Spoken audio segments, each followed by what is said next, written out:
I'm in Watertown, New York, which is kind of upper state New York. I'm here at the North Watertown Cemetery, and this is where 10-year-old Jack Blake is laid to rest. Now, Jack Blake was the first murder victim of Arthur Shawcross, and what's interesting is I've seen interviews done. Some media went into the prison and talked to Arthur, and he has now died. He passed away in prison, but before he died, he did some interviews, and they always talked to him or asked him questions about Jack Blake and the murder and everything like that. And Arthur always refused to talk about it. It's like he didn't want to admit or talk about the murder. And again, there's another murder that he committed of a young girl, and he didn't want to talk about that one either. But all the other murders he committed, again, he was a serial killer. They were not children, they were adults, and he was totally fine talking about those. So it's almost like he didn't want to be lumped into the category of child killer. I don't really know, but it's just interesting.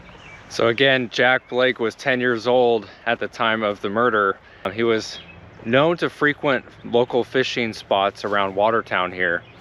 And I guess he had grown accustomed to hanging out with Arthur, as he would fish regularly with Arthur around town.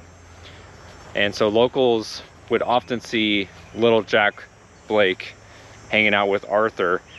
And again, Arthur at that time was, I believe, 25, 26, somewhere around there.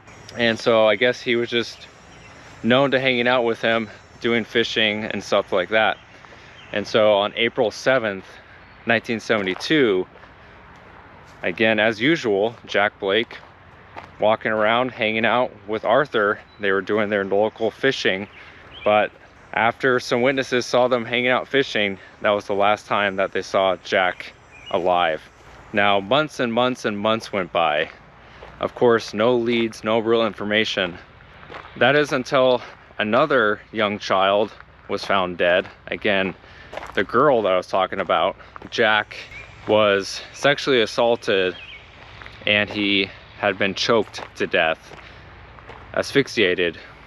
Now, what's really eerie is the fact that Arthur, again, murdered him, like I said, April 7th, 1972. Arthur got married for the third time only about 15, 16 days later on April 22nd. So it goes to show how calculated Arthur was, how just evil he was. He just murdered a little boy 2 weeks prior, and then he goes and gets married. He obviously was just an evil man who had no morals. Just absolutely tragic what happened to Jack. Arthur's next murder victim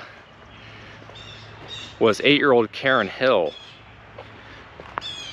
Now, Karen went missing that same year, September 8th, 1972. And after she went missing, Karen's mom repeatedly talked to Arthur and said, "Hey, do you know what happened to Karen?" She was frequently trying to get him to confess. Just like Jack, Arthur had frequently hung out and talked to Karen. And so with all that information, police finally agreed to interview Arthur. They had figured out that he, of course, was the last person to see Jack alive before he went missing, and his body was finally found.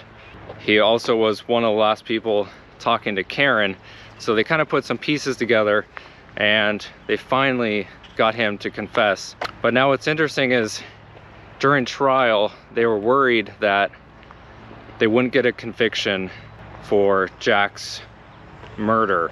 I think they said they didn't have enough evidence, I believe. So instead, they decided to give Arthur a plea deal, and they said, if you plead guilty to the murder of Karen and you show us where Jack's body is, then we'll give you a sentence of 25 years. And so he agreed to it. So Arthur ended up serving 14 years out of a 25-year sentence for murdering 2 little children and sexually assaulting both of them. Again, just absolutely, I think, a travesty of justice, to put it lightly. All right, guys, final resting place of young Jack Blake right here. I kept wanting to accidentally say Jack Black just because it's so similar sounding, but what's crazy to think is Jack would have been in his 60s.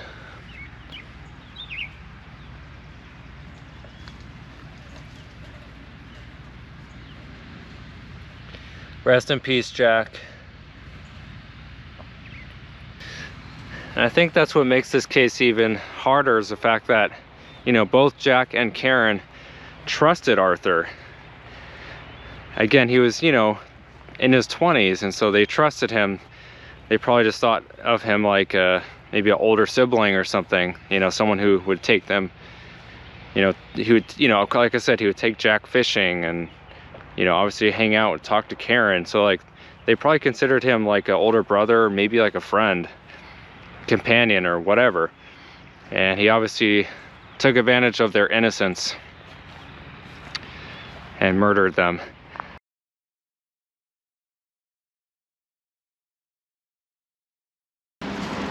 Again, if you're new around here, just make sure you subscribe, and I'll see you guys on the next one. Thanks for watching. See you soon.